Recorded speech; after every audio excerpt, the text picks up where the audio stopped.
Magandang araw, mga manonood. Nasa channel kayo ng Crossmota. Hindi ko basta isinulat ang pamagat ng video na ito.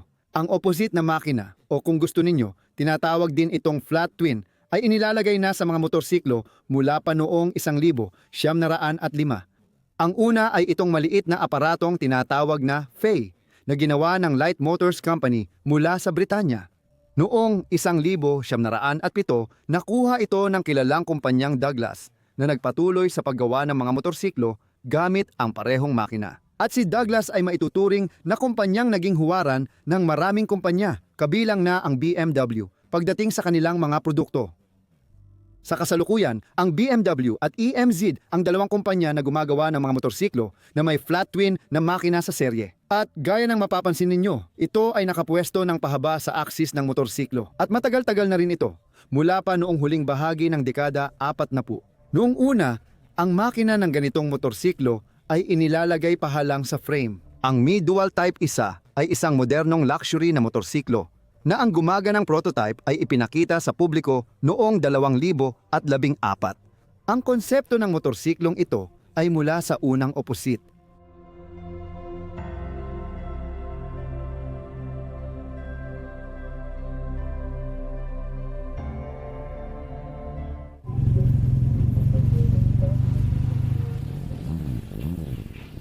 Maraming kumpanya at makina.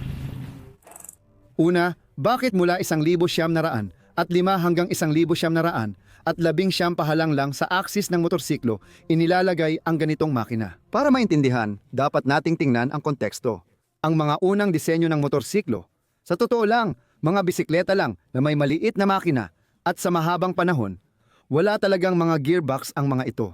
Tama, ang puwersa mula sa crankshaft ay dumidiretso sa gulong.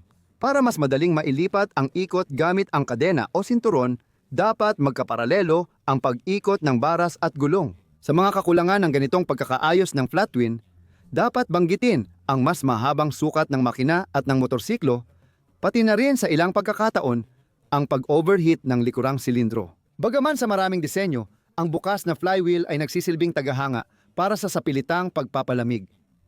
Noong 1900 at 19 inilabas ng ABC ang unang British motorsiklo na may pahabang opposite. Ang ganitong pagkakaayos ay nagdudulot ng ilang mga benepisyo. Mas nagiging epektibo ang pagpapalamig, nababawasan ang haba ng motorsiklo at nagkakaroon ng mas maraming espasyo para sa paglalagay ng transmisyon. May sarili rin itong kakulangan. Ganoon din ang reaktibong puwersa mula sa pag-ikot ng mga gumagalaw na bahagi ng makina at ang panganib na masira ang mga silindro at ulo ng makina kapag bumagsak. Pagsapit ng kalagitnaan ng dekada 40, ganitong uri ng pagkakaayos ang tuluyang pumalit sa naunang disenyo. Ang huli na sumuko noong 1946 ay ang konserbatibong Douglas. Pagkalipas ng halos 60 taon, dumating si Mi Dual Type 1 at ang kanyang kawili-wiling kasaysayan ng paglikha. Oo, isa na namang kwento ito ng motorsiklo na kakaiba sa lahat. Napakamahal nito at inilabas lamang sa napakakaunting bilang para sa mga tunay na mahilig. Malamang, isa na namang motorsiklong walang kinabukasan. At ang alaala nito ay mananatili lang sa ilang publikasyon, magazine at YouTube video. Gayunpaman, nakaka-interes ito lalo na dahil sa konsepto at makina nito. At ang bahaging ito ay tatalakayin natin ng mas detalyado.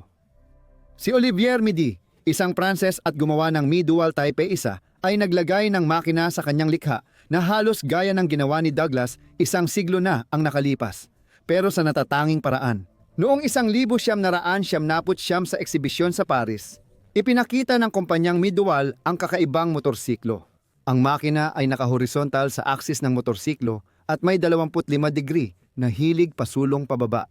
Ang ganitong ayos ng silindro ay nagpababa ng sentro ng grabidad ng motorsiklo at tinanggal ang karaniwang reaktibong puwersa ng makinang pahaba. Ang motorsiklo ay naging tamang haba at ang paggamit ng liquid cooling system ay nagtanggal ng posibilidad ng pag-init ng likurang silindro. Noong 1900, ang prototype na ipinakita ay mock-up lang na kahoy. Ang tunay na gumaganang prototype ay lumabas lang noong 2013. 20 taon naglakbay si Olivier Midi para matupad ang pangarap niya. Nahilig siya sa motorsiklo noong bata pa. Pagkatapos graduate bilang inhinyero, Nagtrabaho si Midi bilang taga-disenyo sa kumpanya ng pyesa ng sasakyan.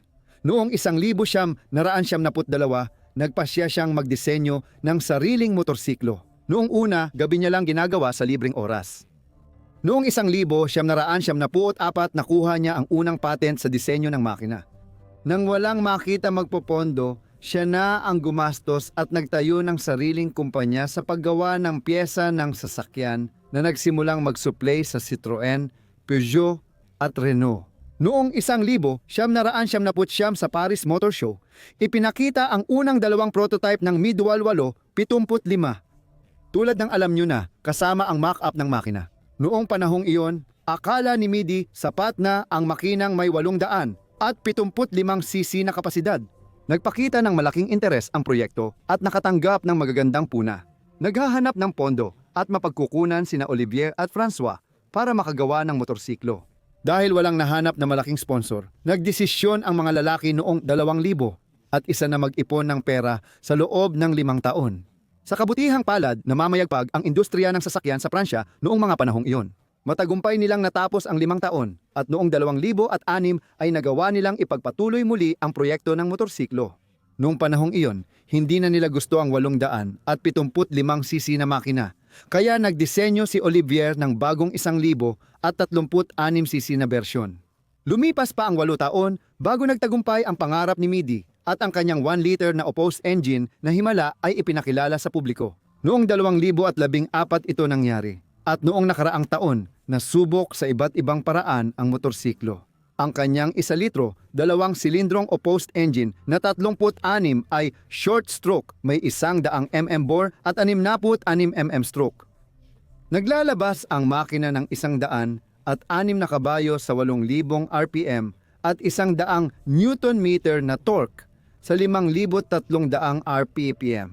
Ang sistema ng pagpapadulas ng makinang ito ay ginawa gamit ang dry sump scheme para sa pinakamataas na bisa ng pagpapadulas ng makinang ito at para maalis ang sobrang langis mula sa ibabang silindro. 6 na bilis ang transmission at para sa tamang paglalagay ng mismong transmission na ito, kaya naisipan ang kaunting pagkakiling ng makina. Sa kabilang banda, ito ay may marangyang disenyo, aluminum diagonal frame, YOLIN suspension, Brembo preno at mamahaling finishing. Isang instrument panel pa lang, sulit na! Olivier, si Midi, pinuno ng Midwal noong 2000 at 14 ay nagsabing magsisimula ang limitadong produksyon ng natatanging motorsiklo sa 2016. Nagsimula siyang tumanggap ng order at paunang bayad. Plano ni Midi na makagawa ng mga 35 motorsiklo. Ang presyo ng makinang ito ay nasa pagitan ng 100 at 40 hanggang 100 at 60,000 dolyar. Batay sa impormasyong inilathala sa opisyal na website, malinaw na sa panahon ng hindi bababa sa taong 2000 at 23 ay may ilang bilang ng Type 1 na nagawa na.